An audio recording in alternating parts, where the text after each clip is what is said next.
When we say Jewish state, what we mean is the national state of the Jewish people. But if Jews want to come here, any Jew, they're welcome.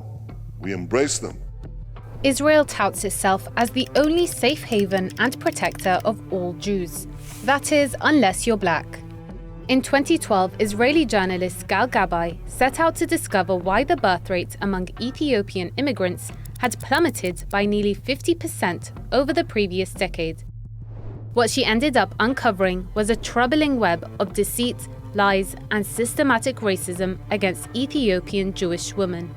Gabay's investigation revealed that Ethiopian women immigrating to Israel were being injected with a long-acting contraceptive without their knowledge or consent.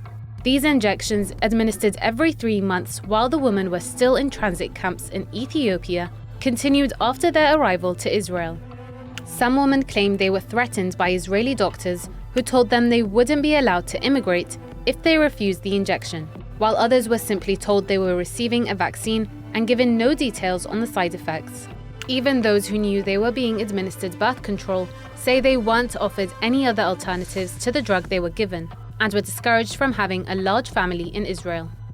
The drug in question, Depo-Provera. It's widely considered a last resort contraceptive due to the potential consequences of its use, including bone density loss if it's used for more than 2 years.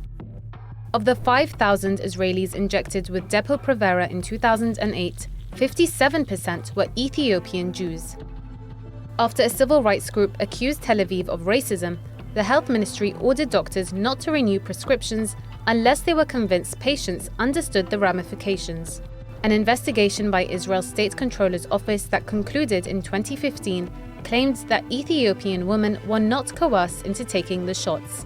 How the probe arrived at that conclusion raised many unanswered questions, especially since the State Controller's Office failed to interview any of the women who had received the shot. Additionally, 2 Israeli health agencies under investigation in Ethiopia were not legally required to disclose any information. This apparent effort at curbing the growth of a population is reminiscent of the US eugenics programs that took place between 1929 and 1974, when over 7,600 people were forcibly sterilized, with black women disproportionately affected. Doctors in North Carolina performed the procedures without genuine informed consent from patients, often misleading them into believing the procedure was medically necessary or required for welfare benefits. Jews of African descent have long been the target of racism and discrimination in Israel. When the 1950 Law of Return granted every Jew the right to settle in Israel, Ethiopian Jews, known as Beta Israel, were initially deemed ineligible. It wasn't until 1973 when they received formal recognition and began immigrating in 1984 through secret operations carried out by Israeli intelligence agency Mossad.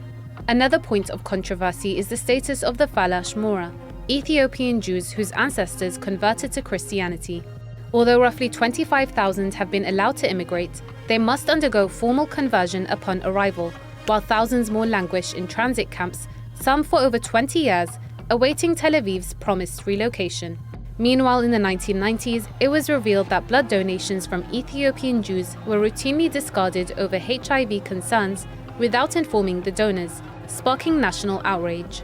Tel Aviv's racially biased practices towards Ethiopian Jews raises serious questions about its claims to be a nation established as a refuge for exiled and persecuted Jews. If it selectively applies its promise of sanctuary, can Israel truly claim to be a safe haven for all Jews?